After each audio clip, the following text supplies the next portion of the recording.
Bom dia a todos.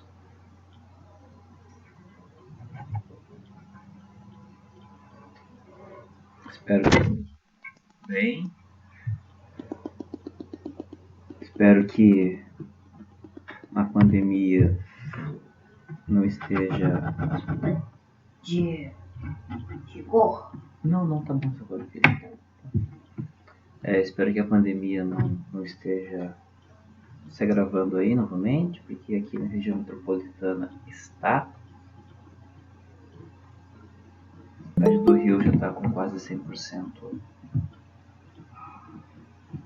Já está com 100% de leitos ocupados, já tem fila de espera para internação, então...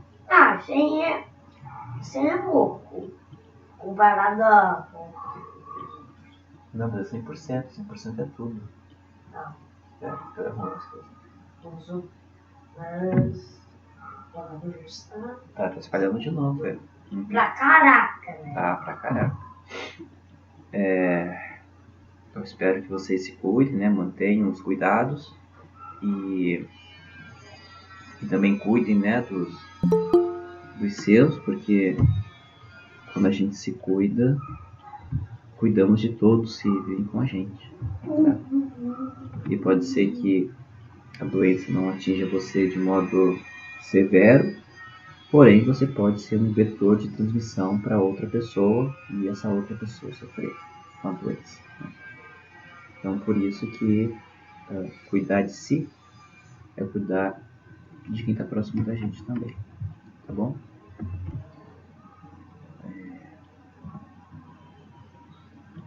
Então já estamos nos aproximando das férias, né?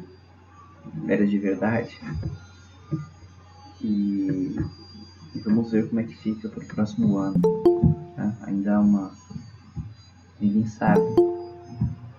sabe como é que em que condições a gente volta no ano que vem, tá? Mas torcemos e nos cuidemos para que a gente volte da melhor maneira possível. Já temos aí notícias de vacinas entrando na reta final de testes e aprovações dos governos, porém não tem como produzir vacina para todo mundo tão rapidamente, então a gente não sabe como é que vai ser a logística de vacinação, quem vai ser vacinado primeiro, e enfim, né? Temos ainda um bom tempo de pandemia ainda para lidar, tá? Então, se cuidem aí, sei que agora começa a esquentar, vontade de ir na piscina, ir pros rios, na praia, porém, muito cuidado, tá, gente? Muito cuidado. Hoje eu vou falar do segundo aspecto do pensamento do Agostinho, que eu não falei semana passada, que é a parte da teoria do conhecimento, e falar também sobre Santo Anselmo. O conteúdo do Santo Anselmo eu ainda não liberei na plataforma, tenho que fazê-lo, mas eu já vou falar dele hoje, tá? Então, vou terminar o Agostinho e falar de Santo Anselmo. Na semana passada eu comentei o aspecto da teoria do livre-arbítrio agostiniana, lembrando que é o Agostinho que dá ênfase, né, a essa ideia, que até então os filósofos antigos não tinham dado muita atenção, não era um ponto central na moral ou na política, né? A maneira como os filósofos antigos pensavam a ideia de liberdade é bastante distinta da nossa. A nossa aqui é influenciada, né, por essa ideia do Santo Agostinho. Então, não vou dizer aqui que a ideia de livre-arbítrio não existia, mas não tinha ênfase, né, que vai ter a partir do Agostinho. E o Agostinho insere a ideia do livre-arbítrio dentro do contexto de responder o problema da existência do mal, porque é que o mal existe, né? Se Deus, sendo bom, sendo sumamente bom, por que é que existe o mal, né? Já que ele é bom, já que ele diz que todas as coisas que ele criou é bom, então de onde é que vem o mal? É ele responsável pelo mal? Se não é ele o responsável direto, né, pela criação, seria ele o responsável indiretamente por não impedir que o mal aconteça? Então, é dentro desse contexto de questionamento filosófico-teológico que a ideia do livre-arbítrio ela acontece. Então, segundo Agostinho e apoiado na Bíblia, já que a filosofia cristã, né, dialoga com a Bíblia, o Agostinho vai dizer que Deus não criou o mal porque lá no Gênesis diz que tudo que ele criou é bom. Né? Ele, depois de cada dia da criação, ele mesmo diz, né, que viu que ele fez era bom. Então, Deus não criou nada ruim, nada mal. Né?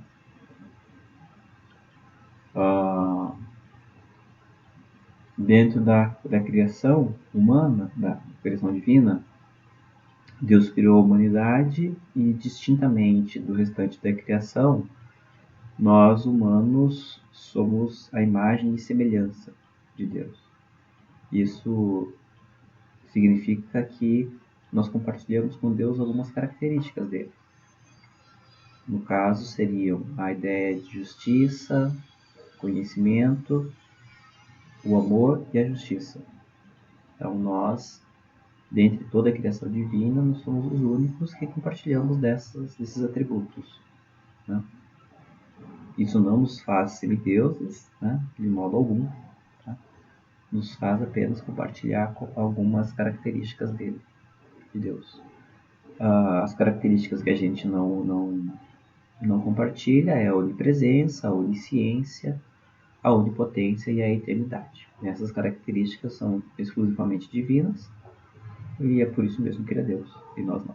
Né? Tchau. E aí, dentre essas características compartilhadas, entra a questão da liberdade. Né? E onde é que se insere, então, a questão da liberdade, a relação entre liberdade e o mal, em Agostinho? Ele vai dizer que quando Deus criou tudo, né, tudo era bom, e a humanidade, Adão e Eva, no caso, sabiam disso, né?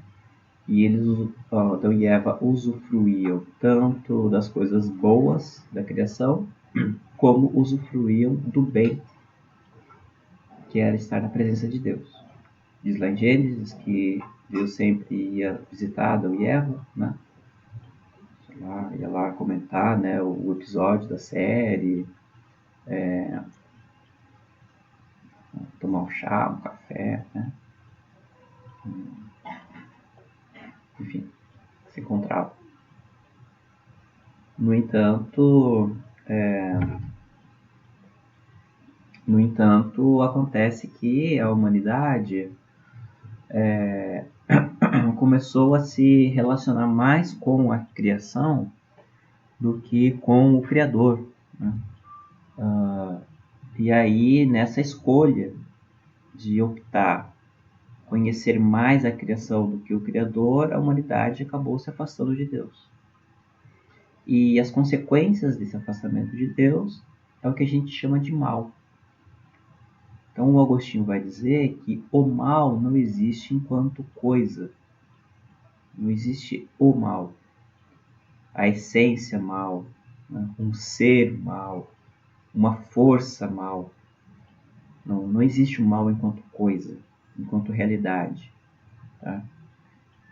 O que a gente chama de mal são as coisas ruins que nos acontecem por estarmos fora da presença de Deus.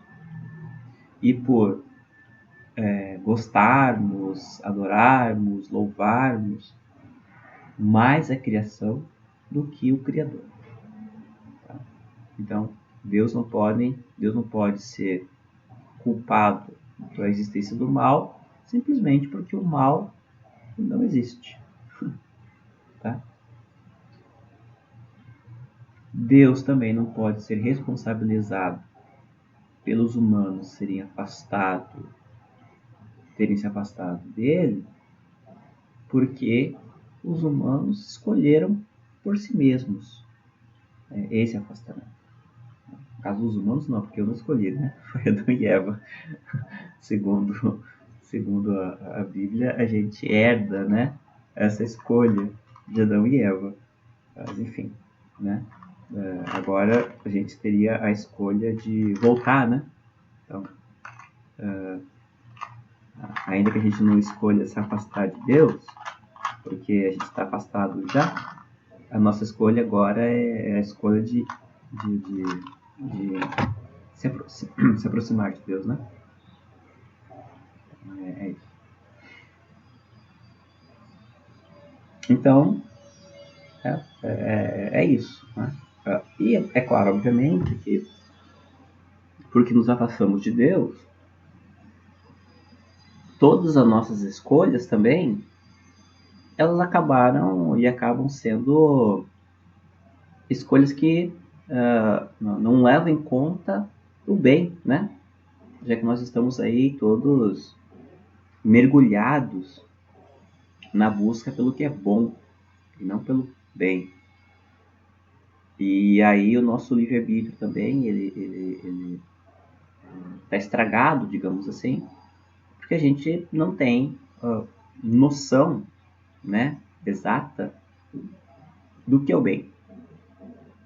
E aí, muitas vezes a gente acaba tomando o que é bom para ser, achando que o bom vai trazer felicidade, tá? Quando às vezes não. Quando às vezes o que é bom, ele nos leva a tristezas, nos angustia, tá? Ao invés de buscar o bom, nós temos que buscar o bem. E aí entra então a teoria do conhecimento do Santo Agostinho, que é a segunda parte, eu falei semana passada. Para eu buscar o bem, para o meu livre-arbítrio decidir pelo bem, eu preciso saber o que é o bem, eu preciso conhecer o bem. E assim como o livre-arbítrio ele está estragado por conta do pecado, o nosso conhecimento também ele está. A gente não consegue conhecer direito as coisas. A gente consegue só ter impressão da verdade. Mas a razão sozinha, a razão por ela mesma, ela não consegue saber, né, o que é esse bem. E por conta disso, então, né, com a razão não consegue conhecer o que é o bem, o livre-arbítrio não consegue julgar o que é bom e o que é o bem, e aí a confusão toda está armada, né? A gente continua fazendo coisas que não nos deixam felizes, ou então o mal continua acontecendo em nossas vidas. Qual seria a solução para Agostinho, né? Bom, o Agostinho fala que nós, por nós mesmos, nós não temos condição de saber a verdade. Nós não conseguimos sozinhos alcançar o conhecimento pleno do que seja verdade. Ou sozinhos não conseguimos plenamente distinguir o verdadeiro do falso. Nossa razão até conhece alguma coisa, porque ainda que nós estejamos acorrentados pelo pecado, nós não perdemos aqueles atributos que Deus compartilhou com a gente. Né? A gente continua tendo senso de justiça. O problema é que o pecado estragou o senso de justiça e às vezes nós confundimos a vingança com justiça. Então, ao invés de buscar justiça, nós buscamos vingança. Nós amamos ainda. Nós não perdemos a capacidade de amar. O problema é que o pecado, né, faz com que a gente confunda amor com paixão. Né? Nós confundamos amor com ciúmes. Nós confundamos amor com posse do outro. Tá? Então, o pecado também estragou o amor. O pecado estragou o livre-arbítrio. Ao invés de escolher o que é bom, o que é o bem, a gente acaba escolhendo o que é o bom, né? Ao invés de escolher o que nos faz feliz, nós escolhemos aquilo que nos traz prazer. Nem sempre prazer traz felicidade. Ou a consequência do prazer é a felicidade. E também, né? Então nós também continuamos conhecendo, porém, por conta do pecado, a gente não conhece direito. É como se a gente estivesse vendo o mundo a partir de um óculos sujo, um óculos embaçado. Tá? O teu óculos está embaçado e você acha que está tendo neblina. Então, na verdade, é teu óculos que está sujo.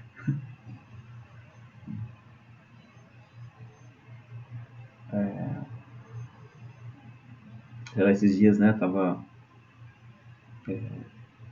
aqui no computador, né, e aí tinha uma mancha, né, eu coloquei o óculos, eu troquei de óculos, né, tava com óculos, coloquei o outro. E aí, quando eu coloquei o outro, assim, eu percebi que tinha uma mancha na tela do computador, né. Então eu fui lá e meti assim, né, fui limpar aqui, né, a mancha. Aí quando eu falei, ué, não sai, né, aí eu falei, não.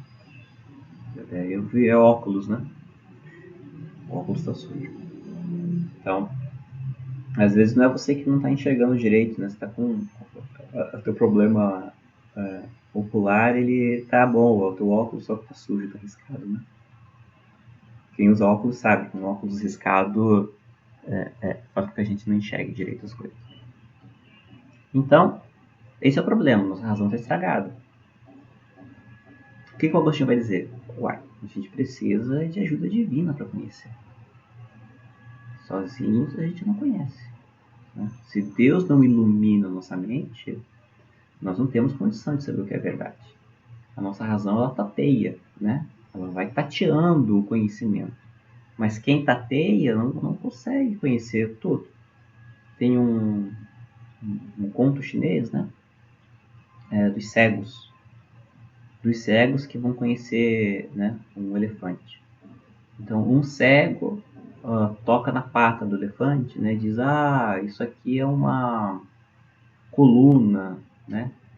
De um templo. O outro pega no rabo e diz, isso aqui é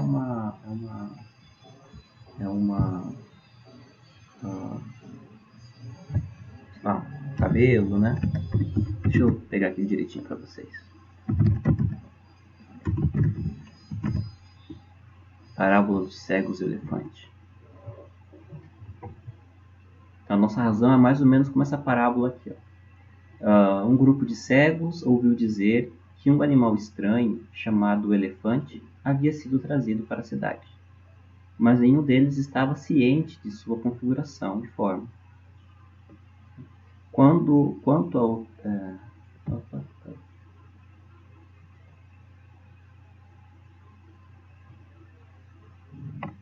estranho sobre sua forma. Por curiosidade, eles disseram, precisamos inspecionar e conhecê-lo pelo toque, do qual somos capazes. Então, eles o procuraram, e quando o encontraram, tentaram tateá-lo. No caso da primeira pessoa, cuja mão pousou na tromba, disse, este ser é como uma cobra. Para outro, cuja mão chegou à orelha, parecia uma espécie de leque. Quanto a outra pessoa, cuja mão estava sobre a perna, disse, o elefante é um pilar, como um tronco de árvore. O cego, que colocou a mão de lado, disse que o elefante é uma parede. O outro, que sentiu o rabo, descreveu como uma corda. O último sentiu sua presa, afirmando que o elefante é aquilo que é duro, liso como uma lança. Então a nossa razão sozinha é assim, tá? Segundo Agostinho, a gente vai tateando e conhecendo apenas partes da verdade. Somente com a ajuda divina a gente pode conhecer. Tá? E aí que entra então a ideia de iluminação. Deus, ele ilumina a nossa mente para a gente conseguir ver as coisas completamente. E a ideia de luz é interessante porque é como se nós andássemos no escuro sem Deus. Tá? Então, aqui vem a ideia do livre-arbítrio de novo, né? Nós temos Deus no começo, né? Então, o homem escolhe se afastar de Deus. Deus é luz, né? Deus é luz. E quanto mais vou me afastando da luz, mais escuro vai ficando, né? Quanto mais escuro fica, menos eu enxergo. Correto?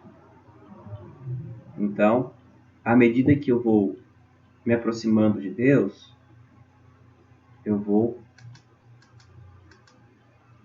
me aproximando da luz. E me aproximando da luz, eu vejo as coisas mais claramente, com mais nitidez, com mais detalhes e conhecendo melhor a verdade. Tá? Então essa é a ideia do Santo Agostinho. Afastar-se de Deus é afastar-se da luz e afastar-se da verdade. Aproximar-se de Deus é aproximar-se da luz, aproximar-se da verdade. Essa é uma teoria também baseada em Platão, né? Platão dizia que o mundo é dividido em duas partes, tem o mundo sensível e o mundo das ideias. O mundo sensível ele é conhecido pelos sentidos, né? Pelos 5 sentidos, tato, olfato, paladar, audição e visão. Né? Assim como os castelos, assim como os cegos tateando o elefante, assim também somos nós no mundo sensível, tateamos apenas a verdade. E o mundo das ideias, que é onde estão a verdade. Né? Esse mundo das ideias ele é alcançado através da razão, mas não só. Né? À medida que a razão vai criando conceitos e se livrando dos erros conceituais, a nossa razão vai se aproximando da verdade até que a verdade apareça na nossa cabeça. É o que Platão chama de intuição filosófica. Vocês já tiveram uma experiência assim, possivelmente? Assim, você está lá estudando, né? Está estudando, circuitos elétricos, né? Lá em circuitos elétricos, tá estudando, não entende nada faz sentido, né? E você quer desistir de tudo, quer chutar o pau da barraca, aí você sai, vai lavar louça. Aí você está lavando a louça, né? Ouvindo lá tua musiquinha. De repente, tchan! Entendeu? Oh, caraca! Entendi do nada. Ué, como assim? Né? Nem estava pensando nisso e pã! Entendeu? Né? Não sei se já aconteceu com vocês essa experiência, né? Mas é o que a gente chama de intuição, né? Você tá de boas, né? E do nada você entende um negócio. E caraca! Né? Levei uma vida para entender algo que parece que eu entendi num estalar de dedo. Tá? Então, o Agostinho diria que foi a iluminação divina. Deus iluminou tua mente. Pá! Né? Ele tá! Né? Ligou a luz. Né? É bem isso, João Vitor. A gente chega a sorrir, né? Você tá assim lá, pensando assim do nada, aí do nada, caraca, que? Você fica se achando tudo todo, né? Mas é isso, é a intuição. Tem muita coisa que é assim, né? Pela intuição. Veja, a intuição não é um sexto sentido, tá? Não é isso assim, estou sentindo que vai acontecer alguma coisa. Não, não é isso, tá? Intuição é você entende uma coisa, aquilo faz sentido para você, tá? Uma epifania, é bem isso, é uma epifania. Parece que o negócio desceu assim na tua cabeça, e você entendeu. Isso é iluminação divina. Tá? Então é isso, sem a ajuda de Deus, não vai, o Agostinho fala. Né? Você entende alguma coisa assim, né? Aprende, fala alguma coisinha, mas se Deus não ilumina, não acontece.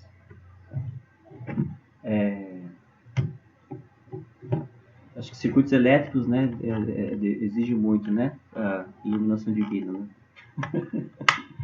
Pelo que eu acompanho aí no curso, circuitos elétricos demanda muito, né?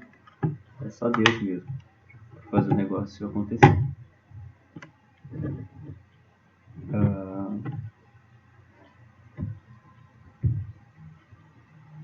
E aí eu lembrei, né?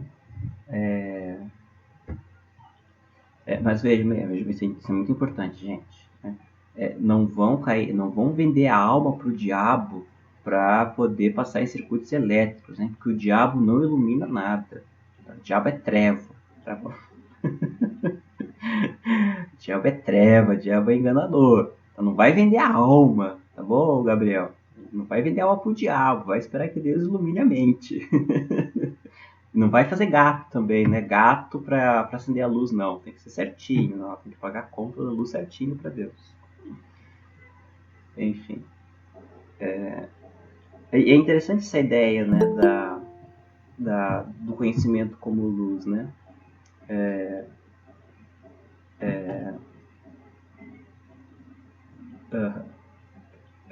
Porque os filósofos gregos também diziam que a iluminação, a razão é luz, né? O Platão, na alegoria da caverna, ele fala, né, que o sol que está fora da caverna corresponde ao conhecimento, né? Então, é luz.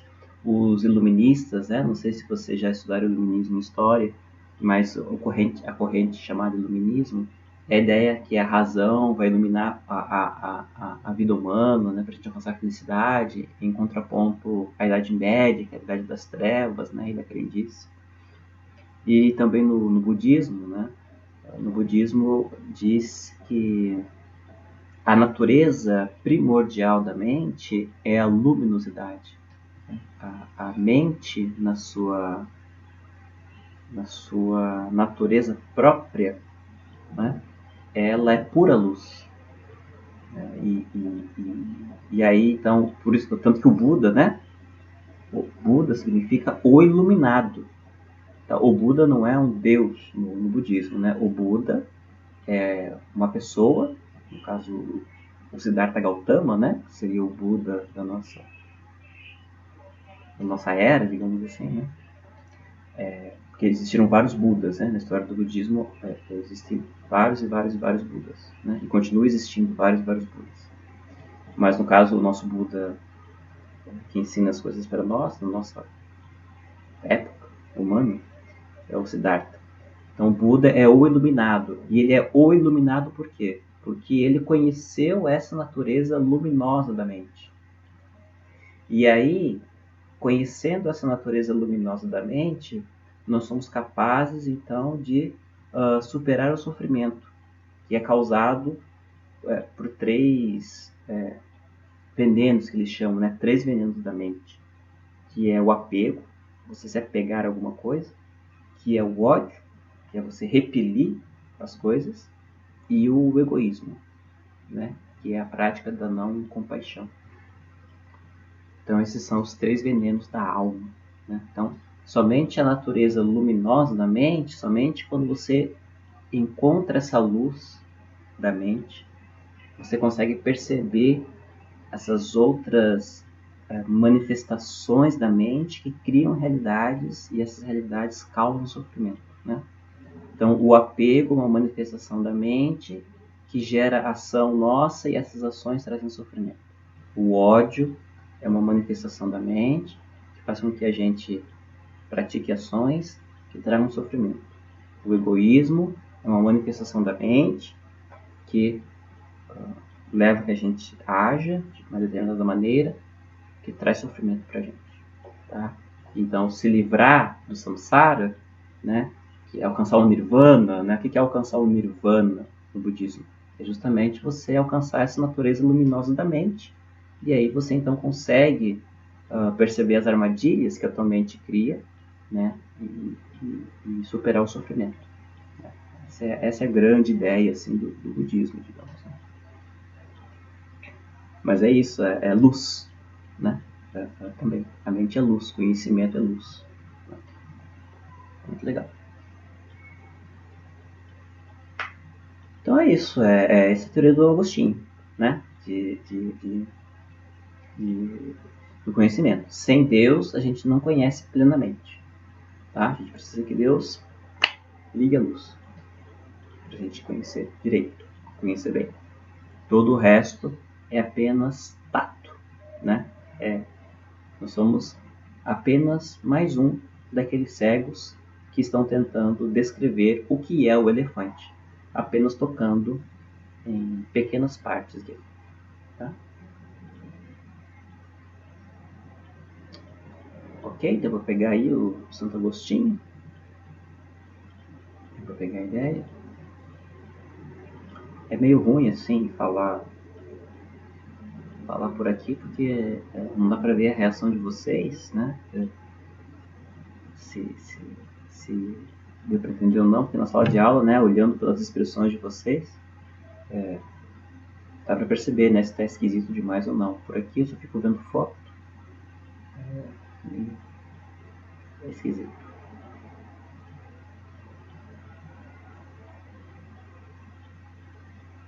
Então tá, não tendo manifestações ao contrário, eu vou para Santo Anselmo. Vou começar hoje e eu termino semana que vem.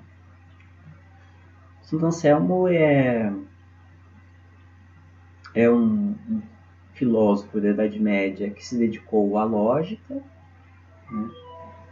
E ele é famoso por ter elaborado uma das principais ou mais famosas provas racionais de que Deus existe, o chamado argumento ontológico de Santo Anselmo, onde ele demonstra racionalmente que a existência de Deus é real. E enfim, a gente tem depois uma longa discussão tentando demonstrar que essa prova está correta e uma longa discussão filosófica demonstrando que essa prova ela não está correta. Então, sinal que é um argumento bom, né? Porque se suscita debate filosófico por muito tempo, é sinal que a ideia é boa. Tá? O Santo Anselmo foi um filósofo também que foi padre, né? Era monge, Santo Anselmo, e viveu já no que a gente chama de Baixa Idade Média, o período da escolástica, que é onde a gente vai ter as universidades nascendo. Santo Anselmo acho que é de 1100 depois de Cristo, alguma coisa assim. As universidades, né, elas nascem dentro dos mosteiros, porque dentro dos mosteiros os monges se dedicavam aos estudos, né, da filosofia, da teologia, né, onde reproduziam a Bíblia, estavam copiando a Bíblia, né, é onde haviam as disputas, né, que era o método de debate filosófico. Tanto que na Europa a universidade mais antiga tem mais de 1000 anos já. Acho que ano passado, no retrasado, a universidade comemorou 1000 anos de existência. Enquanto no Brasil a gente está aí comemorando 100 anos das primeiras universidades, né? Pequena diferença aí de 900 anos, né? Entre a primeira universidade europeia e a primeira universidade brasileira, né? É claro que em 1100 o Brasil nem existia ainda, né? Não existia enquanto Brasil. Não era nem descoberto pela Europa. Então, Santo Anselmo, ele vai escrever um livro chamado Proslogium, nome latim, né? Proslogium, que é onde ele vai tentar argumentar demonstrando que a razão é capaz de conceber Deus. A razão, ela não consegue saber como é Deus, ou descrever Deus, né? A pessoa de Deus. Mas a razão consegue saber que Deus existe. Essa é a argumentação do Santo Anselmo, tá? Então, assim, não dá para dizer, o Santo Anselmo não vai dizer que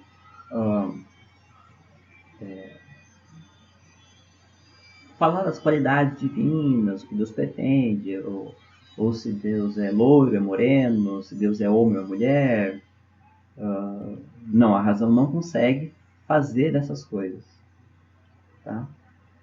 Mas a razão consegue saber que Deus existe e que Ele existe de maneira onisciente, onipresente, onipotente, eterna, tá? A razão consegue saber essas coisas todas. E qual seria a maneira, né, que a razão consegue? Segundo Santo Anselmo, a definição de Deus, a definição racional de Deus, seria essa aqui, eu vou escrever no chat. Deus é o ser do qual não se pode pensar nada maior.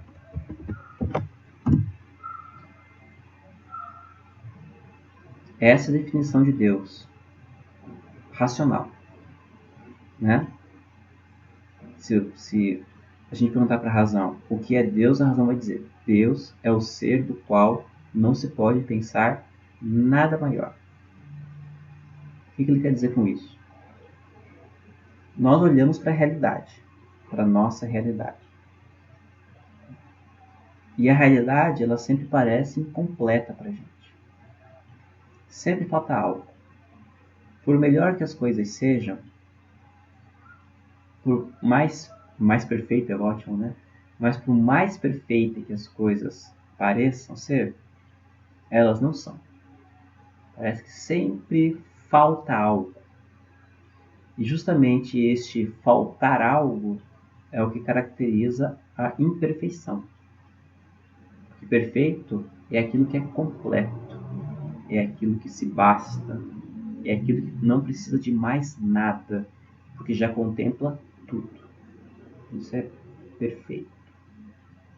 É como você vai na loja, né? Existe uma roupa, você experimenta a roupa, você fala assim: nossa, essa roupa é perfeita.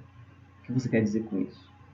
A roupa não precisa fazer nenhum ajuste, né? Porque está muito grande, ou muito pequena, ou muito apertado, ou muito largo. A roupa é bonita e a roupa tem um preço que você pode levar. Tá? Então a roupa é perfeita. Tá? Não falta nada para ela. Então a gente olha para a realidade e sempre falta alguma coisa na realidade. Então a gente sempre pensa além dela. A gente sempre pensa em algo que é maior que a realidade. Então o Santo Anselmo vai dizer que esse algo além que a gente consegue pensar, esse algo além que a nossa razão intui, esse algo é o que o cristianismo chama de Deus. Tá? E se eu conseguir pensar algo maior do que esse maior que eu já consigo pensar, então esse algo ainda maior, é Deus. Então Deus sempre é aquele algo maior do qual não se pode pensar nada maior. Então, Deus é esse limite do nosso pensamento, digamos assim.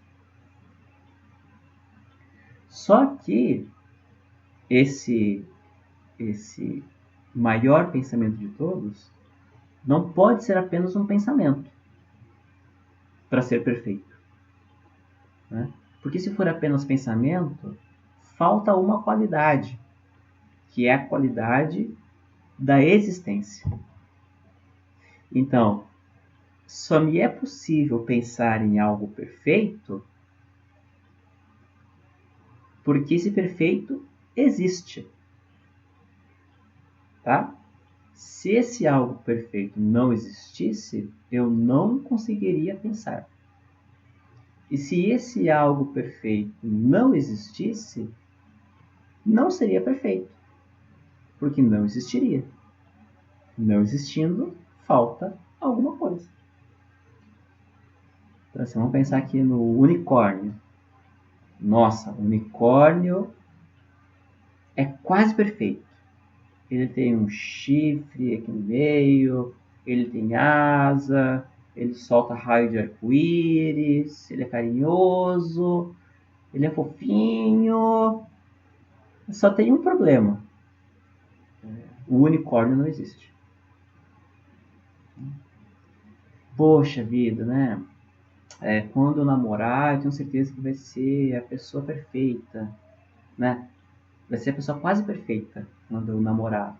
Porque vai ser carinhoso, vai ser romântico, vai ser compreensivo, vai me entender, vai ser meu amigo, não reclamar de nada. Nossa, esse namorado seria perfeito. Ele só não é perfeito porque falta uma coisa: existir. Essa pessoa não existe. Tá? Então, segundo Santo Anselmo, a nossa razão consegue provar que Deus existe. Por quê? Porque a nossa razão consegue pensar em algo que é maior do que tudo que nós conhecemos. Nossa mente consegue pensar em algo que é perfeito, não falta nada. E a nossa razão só consegue pensar nesse algo porque esse algo existe. Se esse algo não existisse, não seria perfeito, porque faltaria a qualidade da existência. Tá? Então, isso. Essa seria uma demonstração racional de que Deus existe. Veja, demonstração racional, tá? Uma demonstração através da mente. Não é uma demonstração física, digamos assim, tá? É uma demonstração que a razão consegue pensar, que a razão consegue elaborar para conhecer Deus. Tá? É mais ou menos por aí que ele caminha. Ok? Então, eu vou colocar essa aula na plataforma. E aí, lá no fórum, vocês dizem para mim se essa ideia faz sentido ou não. Se convence vocês ou não convence. Tá? E aí a gente vai conversar. Tá bom? Quer comentar alguma coisa? Tudo ok?